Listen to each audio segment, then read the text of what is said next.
or bust. Are you ready to learn how brainwaves determine your wealth? Stay with me.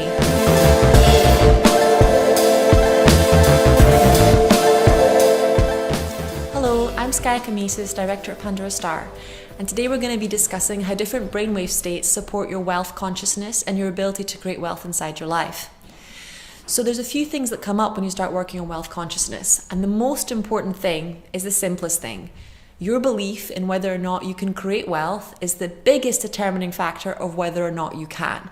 And it's also the biggest determining factor of whether or not other people trust you to create wealth for them and for others and to bring value to their life. So often when you become more advanced in creating wealth, you realize that the simplest principles are the most advanced ones. Believing you can do something is what gives other people faith in you to do it and what gives you the courage to follow through when you face challenges.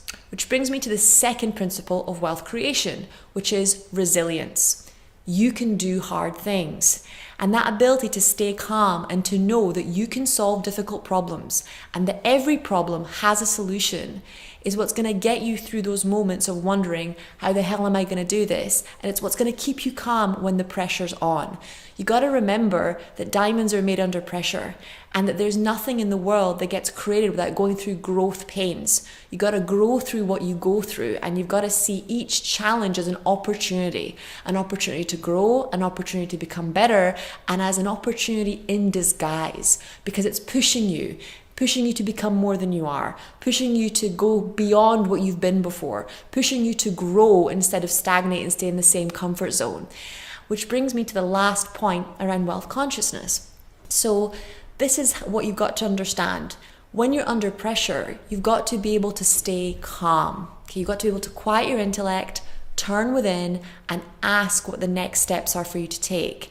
And when your brain is in beta frequencies, that's really hard to do because you're literally got one thought after another thought after another thought coming in really, really fast. And that's why when I work with theta healing, it's called theta healing, not beta healing, because beta is the real stress energy. So when they did research on beta, most of us, because we wake up with this really harsh alarm clock sound, we go from deep delta to beta because our brain is going through the stress of having to switch mental states so quickly. And then we stay in beta for most of the rest of the day because most of our jobs, our daily life doesn't involve much creativity. But the state of consciousness that it takes for you to get a day job done is not the state of consciousness that it takes for you to lead a company, especially your own company or your own business, from making a small amount of income to making a bigger amount of income.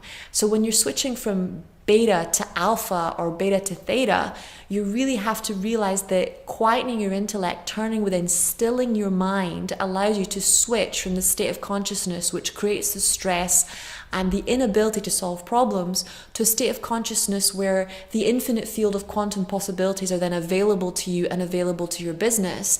And that's how you can develop the courage or channel the courage to basically do what needs to be done even when it's hard.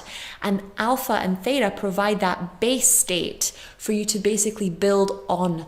They're the foundation that you place the house on, and they're the place that you go back to over and over and over again when you face challenges, especially financial challenges I need to overcome.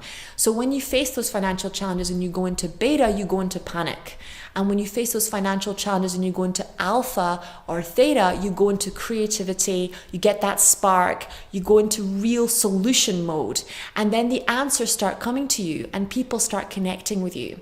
So those three things, just really focusing on keeping it very, very simple, and then lather, rinse, repeat as you're creating your wealth consciousness. And last but not least, I know people talk a lot about goals, but it's such an important thing for you to realize. So you really want to think about goals, milestones, and steps. So your goals are the things you want to achieve over the course of a year or 6 months. Your milestones are basically the sections that are like the bigger chunks to achieving that goal that you have to pencil out on your calendar. I'm going to take 2 weeks to do this. I'm going to take 3 weeks to do that. I'm going to take a month to do this. And your steps are the daily actions that are required to get you to that space. So let's say you've decided you want to become an influencer on YouTube or on Instagram. You want to start off with making daily posts and connecting with people and responding to questions people have on your page. Those are your daily steps. Your milestones might be reaching, 1,000 followers or 10,000 followers. And your goals might be connecting with other influencers so that you can do joint venture launches, and really knowing how to target your campaigns, and really having 5 or 6 other people collaborating with you by the end of the year as an influencer so that you can build your brand.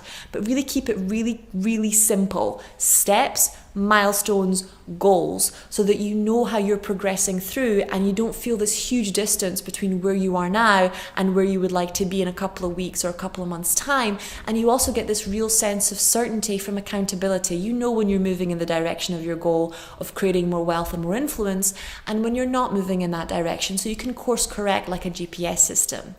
And that's what you really need to understand, is the power of regular, consistent action, and regularly, consistently training your mind, or entraining your mind to go into those creative states of consciousness when it comes to solving financial problems.